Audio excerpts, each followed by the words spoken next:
Hi, I'm Lavonda. And I'm Doug. And together we are LD Worldwide Travels. And today we're going to talk to you about our experiences in Loch Lomond, Loch Melfort, and Auchentrain, and at the Sheepdog Farm. All of this happened in Scotland. This is part 2. Stay tuned. This is going to be good.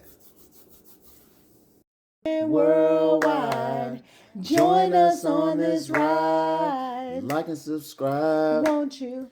Like and subscribe. Traveling worldwide, join us on this ride. Like and subscribe. Won't you? Like and subscribe. So, we want to let you know about our experiences in Loch Lomond first. So, after leaving Glasgow, Scotland, we moved on to Loch Lomond because we were going to visit a sheepdog farm. Now, I know that may not sound exciting to some people. Sheep, what's so exciting about that? But it was amazing. It was amazing. Yes. It's so high tech. You know, you never realize how much it is to gather sheep. Now, first of all, they own acres. I'm talking about acres of land, and they have thousands of sheep. So in order to get all these sheep on the same page to shave them, because you want to make some type of money off it, or to clothe with wool, you have to get them all together. And the way they get them all together, they use high-tech methods. They either use a drone, they walk and find them, or they use the old school method, which they still use, which is a sheepdog. So a sheepdog is an actual dog, and he or she gathers the sheep together. And so we got a chance to see one in action. So they had 2 dogs, okay? They had 2 dogs on the farm. To be honest, the other dog didn't do anything but play. He was like the most playful dog you can ever imagine. He was so playful, so joyful, just wagging his tail everywhere. Just wanted a pet on the head, super friendly. It was amazing. But there was the worker dog who actually did work. True. And so they would have to keep this dog pretty much kind of separated until it was time to work, because he was really ready to work all day. So when they let him loose, he ran down there and like wrangled the sheep together and got them all together in a circle. And that's how they get the sheep together. And, you know, but it was just an amazing experience. Like he said, they own acres and acres of land. Yes. They're right on the Atlantic Ocean. Yes. There's mountains in the background. It's just beautiful. Like, it's just beautiful. Yes. It's like I said, it's very strategic. Now they don't get paid as much for the wool that they get from the sheep. They make most of their money off tourism, right? Yes. So they get tourists to come visit their home, and we were actually at their house. Yeah. And they have a huge house. Yes. And they were very friendly. Very.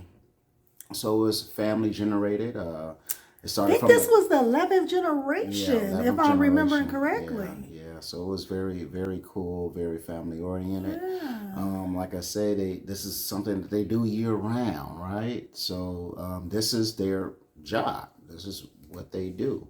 But I didn't know how strategic it was. And I learned a lot, and it was very cool. And I advise everyone, when you go to Scotland, you want to go to Loch Lomond. Did I say it right? Yes, you did. Yes, to visit the sheepdog farm.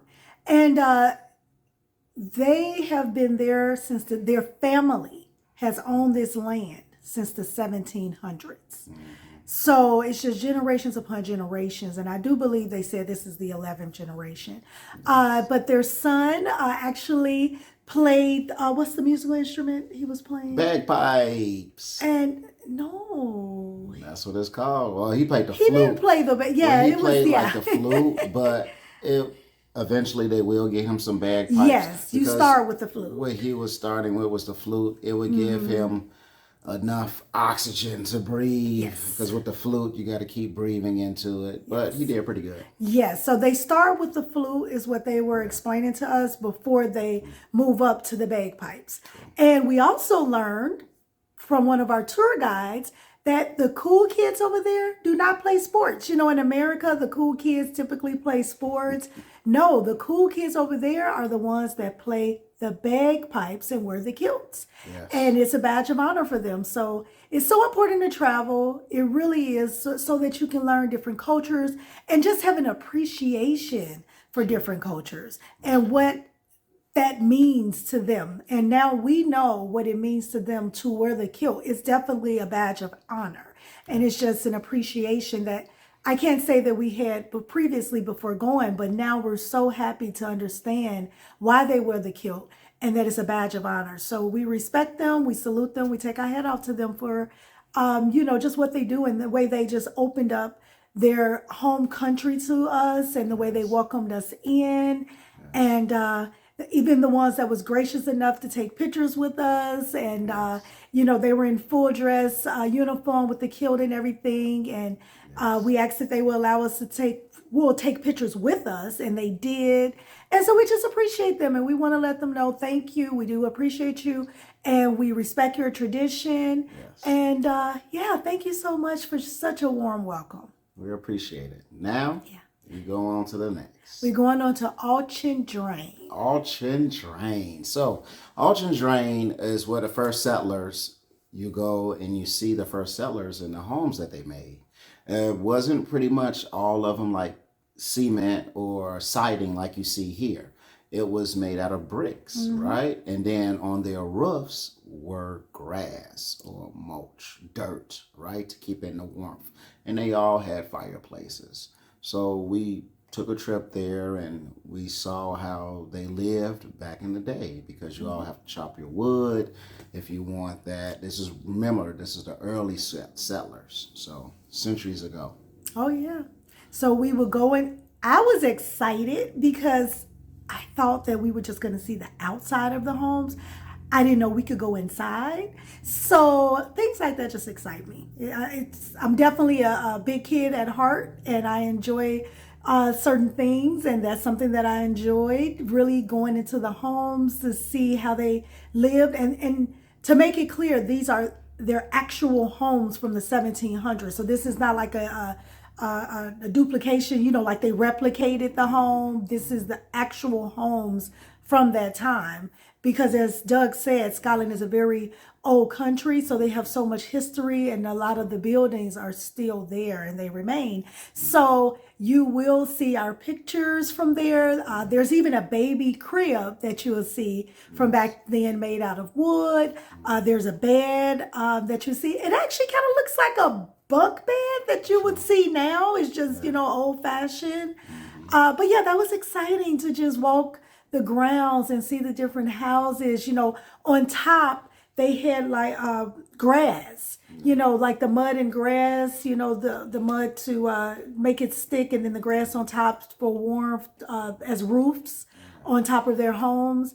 And just to see the way they lived back in the 1700s, you have an appreciation for construction and the architect that goes into the buildings today. It's so different from back then. So It's just so important to travel. So get out there, travelers, see the world. See the world. Yes. That was a very nice spot we went to. And then after that, we went to Loch Melfort.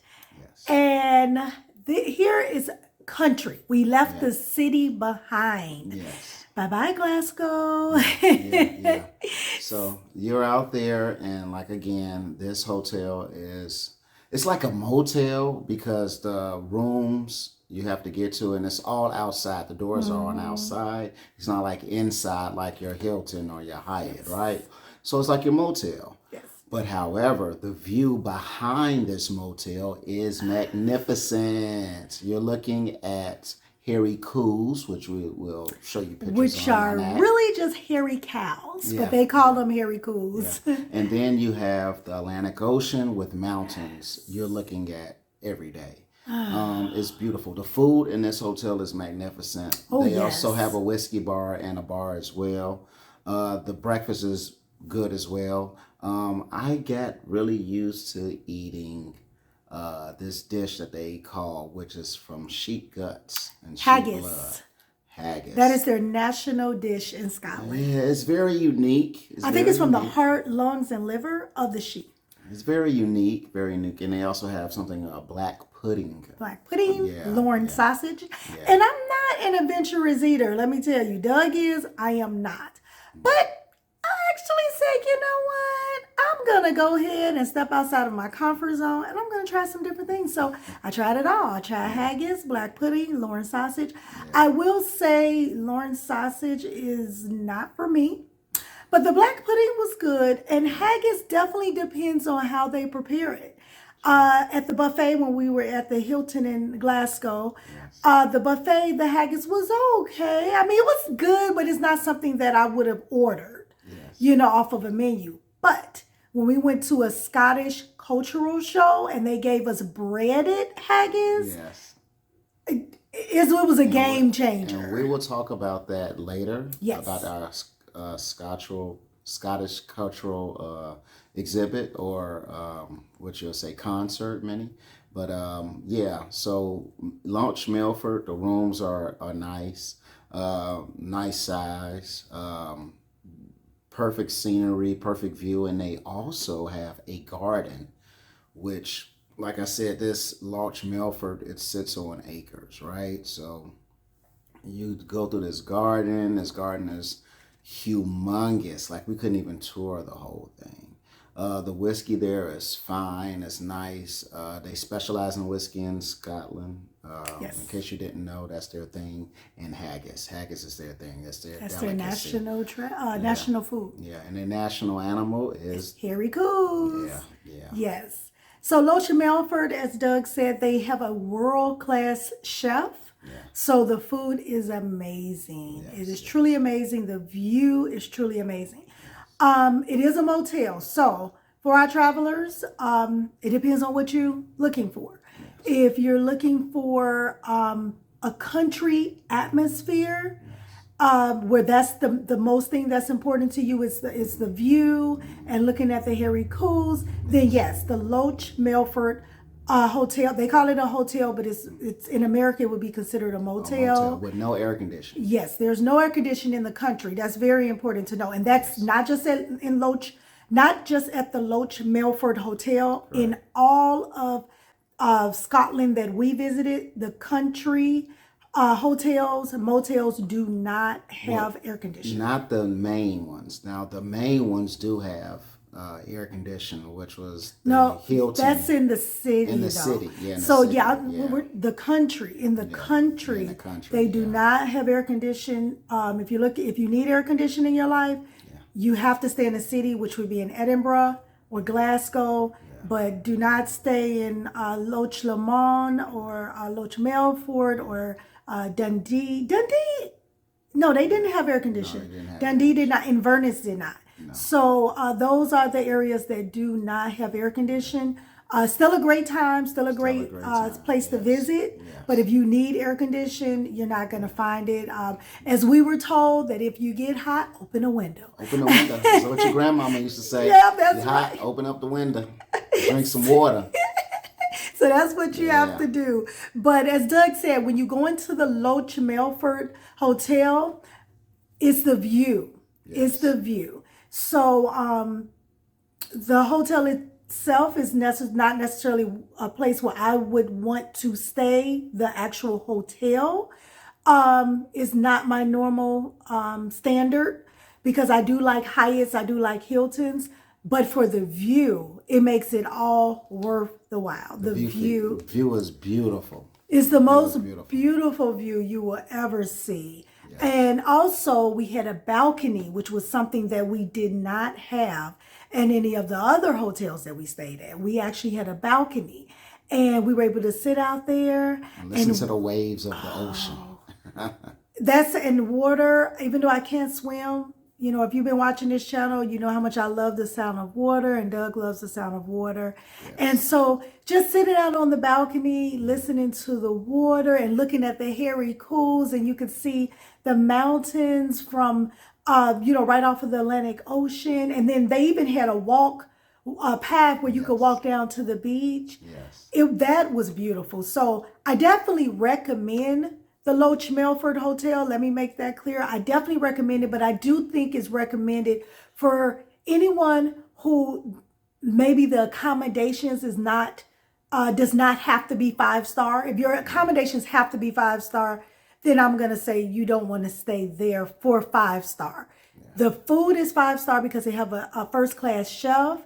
But I would say, it's probably maybe more so what Americans would consider 3-star as far as accommodations. But we enjoyed our stay because of the balcony. If you can get a sea view room at Loch Melfort Hotel, the balcony made it all worthwhile. We were there 3 nights. We were happy to be there 3 nights. Just because of the view and looking at the Coos, and we had a balcony, and it was just so beautiful. And let me say that the people were amazing. People were amazing. They were amazing. Yes. Every last person we encountered was amazing. One of the guys was very gracious to take a picture with Doug, Yes. and when his full dress kilt and everything, and we do appreciate that, and we appreciate just their friendliness. So if you're looking for just a great time, very friendly people who open up their country to you, yes, go to Loch Melfort Hotel. Loch Melfort Hotel. In American, we would consider it a motel, but it's a hotel. Loch Melfort Hotel. Yes. So, until next time, travelers, we want you to be true to yourself. Just do to yourself. Believe in yourself. Remember to like, subscribe, turn on notifications so you can always be notified of all of our new videos. Till next time, travelers. Until next time.